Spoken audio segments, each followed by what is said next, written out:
Môre maatjies. Dit is lekker warm hier in Pretoria. Is amper herfs, nee, in die aand is al koelerig. Ons begin alweer 'n bietjie komberse uit die kas uithaal. Maar vanoggend is dit warm. En ons gaan 'n baie mooi verhaal vanoggend lees hier in Genesis hoofstuk 32. Onthou vir mamma en pappa te vra om vir julle weer te lees, hoor. Maar ons is besig met Jakob. Nou Jakob het 'n baie interessante lewe gehad. Vader Jahwe het vir hom groot beloftes gemaak, wat hy moes geglo het, maar hy was ook baie in die moeilikheid. Was jy al baie in die moeilikheid, André? Ja, ons was al almal baie in die moeilikheid. En wat doen ons as ons in die moeilikheid is? Ons vra vir Vader Jahwe vir hulp en genade, nê? Nou, het ons laas gelees van Jakob, wat van Laban gevlug het, nê? En toe haal Laban hom in, en toe maak hulle 'n ooreenkoms en 'n klipstapeling en sê, Jahwe is ons getuie, ons sal nie meer hier verbygaan en mekaar bang maak en kwaad maak nie, nee.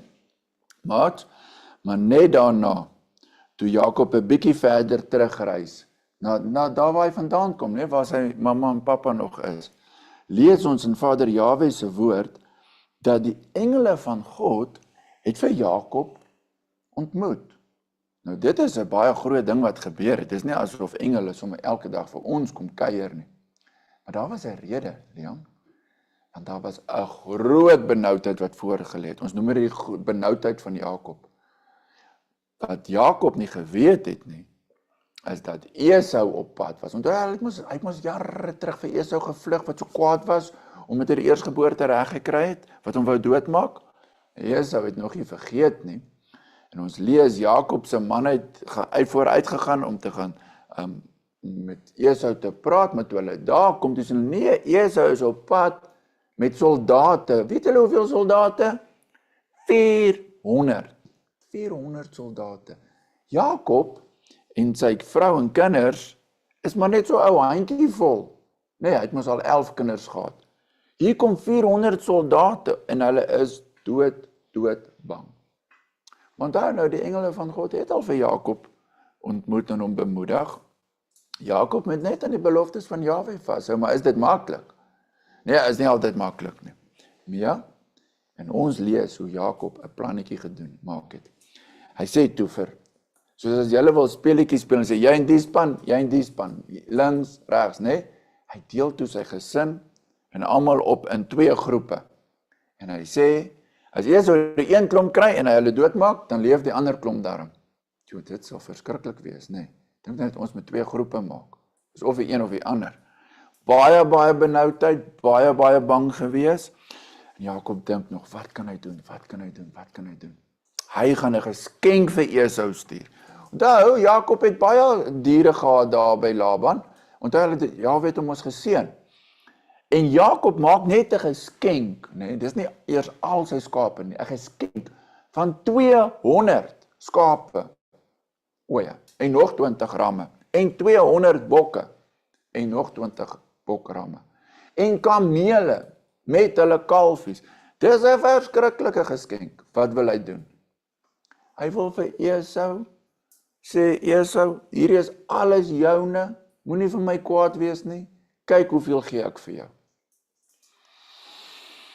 Gaan dit regtig help? Ons weet nie, nee. Maar ons maak maar plannetjies, soos Jakob, ons maak ook maar altyd plannetjies. Maat, daardie aand kan Jakob nie slaap nie, hy laat sy families in 2 groepe, 2 kampe slaap, maar hy self is wakker. En toe gebeur daar 'n baie snaakse ding. Die engel van Jahwe kom, en Jakob worstel en stoei, want Jakob weet eintlik al sy plannetjies gaan hom niks help nie. Dit is net Vader Jahwe wat hom kan help. En hy vra vir die engel, dat hy hom sal seën, en dat hy met hom sal wees. En hulle worstel. Jakob word nie moedeloos nie, Jakob gee nie op nie, totdat die son uitkom. En Jakob hou vas. En daar slaan die engel hom op die heup. Jakob is mank, maar hy sê vir hom, wat is jou naam? Hy sê Jakob, beteken bedrieër. Hy sê, jy sal nie meer Jakob wees nie, hierdie is nou baie belangrik. Hy verander sy naam na Israel, heerser saam met Jahwe, Israel. So daar's Jakob toe nou die eerste Israeliet, want ons lees in die Bybel van die Israeliete. Jakob is die eerste Israeliet. Jahwe het sy naam verander van Jakob na Israel toe. En daai aand se wortel in stoei het gemaak, dat Jakob regtig weet, Vader Jahwe gaan die volgende dag met hom wees. As hy vir wie ontmoet?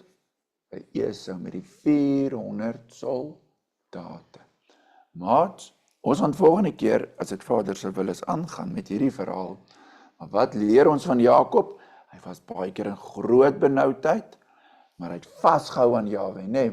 Hy het vasgehou, hy het nie moedeloos geword nie. In Afrikaans sê mens, jy gooi tou op, of jy gooi die handdoek aan, of jy gee maar oor. Nee, Jakob het vasgestaan in die geloof, en Vader Jahwe het persoonlik hom beloof, ek sal met jou wees, en ek sal by jou wees. En wie was die eerste Israeliet? Jakob. Dit beteken die heerser saam met Jahwe. Kom ons sit net so dan bid ons aan. Vader Jahwe, dankie vir u woord, dankie dat ons uit Genesis hierdie groot verhale kan lees, van u liefde, u grootheid, en dat u vir Jakob beskerm het, en dat u altyd getrou was, al was hy somtyds bang, al is ons somtyds bang, ons kan altyd by u skuil en op u vertrou. In Yeshua, amen. Nou ja, maat, tot ziens, tot volgende week, tata!